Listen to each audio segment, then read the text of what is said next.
Good afternoon friends, कैसे हैं आप सब। मैं ठीक हूँ, आप कैसे हैं। आज हम बात करेंगे हाइपरटेंशन के बारे में। हाइपरटेंशन क्या है, हाइपरटेंशन किसको बोलते हैं। सामान्य भाषा में कहा जाए तो हाइपरटेंशन का मतलब होता है बीपी का बढ़ जाना। बीपी बढ़ जाता है, उसको हम बोलते हैं कि पेशेंट हाइपरटेंसिव है, वो इंसान हाइपरटेंसिव है। तो जो हाइपरटेंसिव का मीनिंग ये होता है कि जो हमारा सिस्टोलिक बीपी है वो 140 से ऊपर और जो हमारा डायस्टोलिक बीपी है वो 90 से ऊपर हो, तो उसको हम हाइपरटेंशन कहते हैं। कई बार एक्सरसाइज करने से, गुस्सा करने से क्या होता है, हमारा बीपी बढ़ जाता है, तो उसको हम हाइपरटेंशन नहीं बोलेंगे। हाइपरटेंशन उसको बोलेंगे जो बीपी लंबे समय से बढ़ता आ रहा है, आपका बीपी, उसको हम हाइपरटेंशन बोलेंगे। एडल्ट में नॉर्मल रेंज जो है इसकी 120 to 80 mmHg है, और इसको मापने का जो वो होता है उसको बोलते हैं स्टेगनोमेनोमीटर। उससे हम बीपी को मेज़र करते हैं। अब उससे आगे बात आती है कि इसकी क्लासिफिकेशन के बारे में। इसकी क्या क्या क्लासिफिकेशन है, इसको 2 पार्ट्स में डिवाइड किया हुआ है। एक नंबर फर्स्ट पे आ गया आपका बेस्ड अपॉन काउज, और सेकंड नंबर पे आ गया based upon range of BP.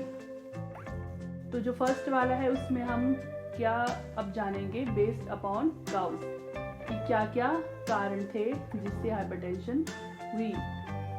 Number first पे प्राइमरी हाइपरटेंशन। प्राइमरी हाइपरटेंशन में क्या होता है कि हमें बीपी हुआ उसका हमें कारण ही नहीं होता है पता कि बीपी कैसे हुआ। वो आएगा प्राइमरी हाइपरटेंशन में कि फैमिली हिस्ट्री है तब हुआ, किसी को स्मोकिंग से हुआ, अल्कोहल से हुआ। नंबर 2 पे आता है इसका सेकेंडरी हाइपरटेंशन।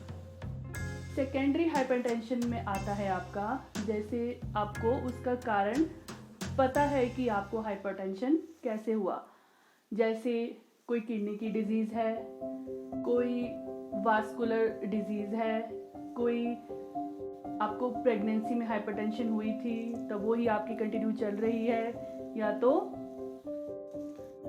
आपकी जो डाइट है वो प्रॉपर नहीं है, उसकी वजह से, मतलब डाइट प्रॉपर नहीं है का मतलब कि उसमें सोडियम बहुत ज़्यादा आप ले रहे हैं, सोडियम मतलब नमक बहुत ज़्यादा ले रहे हैं, उसकी वजह से भी आपको हाइपरटेंशन हो सकती है। थर्ड नंबर पे आ गया आपका मैलिग्नेंट हाइपरटेंशन। उसमें क्या होता है, ये बहुत ज़्यादा डेंजरस होती है। और इसमें और फोर्थ नंबर पे आ गया हमारा वाइट कोट हाइपरटेंशन। ये क्या होता है, जैसे ही किसी पेशेंट के सामने कोई स्टाफ बीपी चेक करने आता है तो उसका बीपी उनको देख के ही बढ़ जाता है, वो आता है वाइट कोट हाइपरटेंशन में। जो सेकंड था उसका जो काउज था मेन, जो उसकी क्लासिफिकेशन थी वो था based upon range of BP. ये बेस करता है, उस पे होता है कि आपकी बीपी की रेंज कहाँ से कहाँ तक जा रही है। ये इसकी सेकंड क्लासिफिकेशन हो गई। अब आते हैं इसके साइन एंड सिम्टम।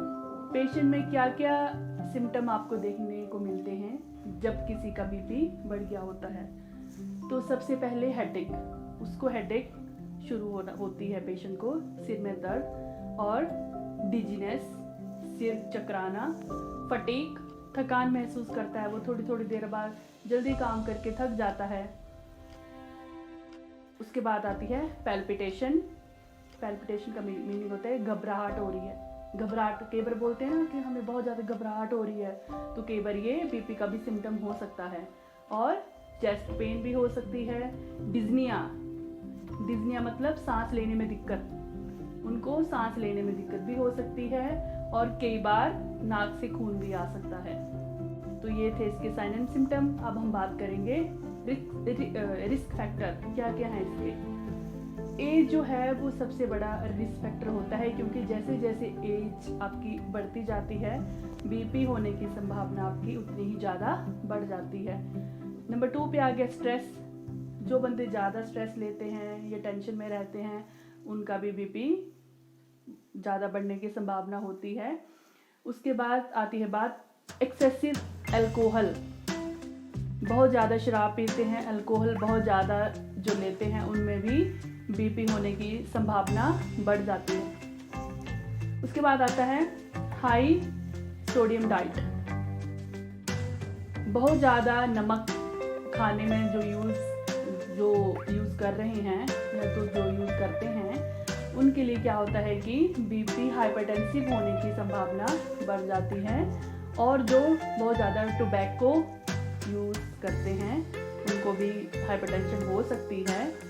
फिजिकली जो एक्टिव नहीं हैं, जो फिजिकली एक्टिव नहीं रहते हैं, उनको भी क्योंकि उनका वर्कआउट उतना होगा ही नहीं, तो जो फिजिकली एक्टिव नहीं है तो हो सकता है उनको भी वो भी हाइपरटेंसिव हो जाएं।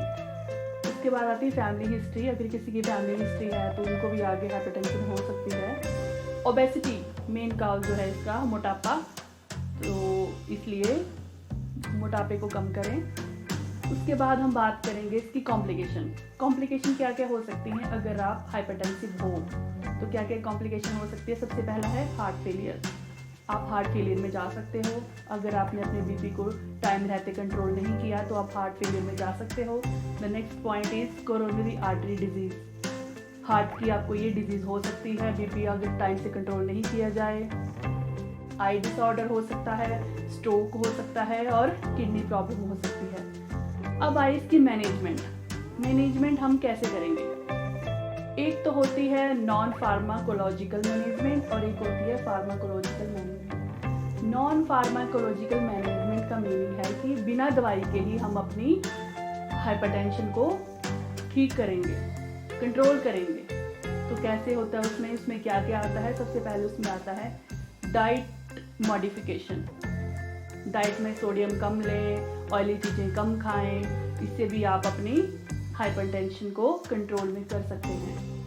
उसके बाद आता है रिड्यूस वेट कम करें, अपना एक्सरसाइज करें, वेट कम करें, रनिंग, जो भी आपको अच्छा लगता है वो आप योगा करें। तो उससे भी आपको क्या होता है, ये भी मैनेजमेंट में ही आता है।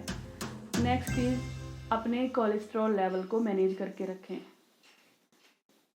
Next point is exercise yoga. तो मैंने आपसे पहले ही बता दिया आपको, एक्सरसाइज योगा आप कंटिन्यू करते रहें और अवॉइड करें अल्कोहल, टोबैको के यूज़ को। तो इससे ये आ गई आपकी नॉन फार्माकोलॉजिकल मैनेजमेंट की बिना दवाई के आप ऐसे अपनी जो हाइपरटेंशन है वो ठीक कर सकते हैं।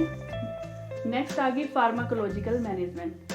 फार्माकोलॉजिकल मैनेजमेंट में हम क्या करते हैं, इसमें हम करते हैं ACE इनहिबिटर्स का यूज़ करते हैं और बीटा ब्लॉकर्स का यूज़ करते हैं, बेजोडाइलेटर्स का यूज़ इसमें हम करते हैं। तो यही थी आज की वीडियो जो मैंने आपको हाइपरटेंशन के बारे में आपको बताना था। ये वीडियो सिर्फ एजुकेशनल ये पर्पस के लिए है। अगर आपको हाइपरटेंशन है तो आप अपने डॉक्टर से एडवाइस लेके ही कोई मेडिसिन लें।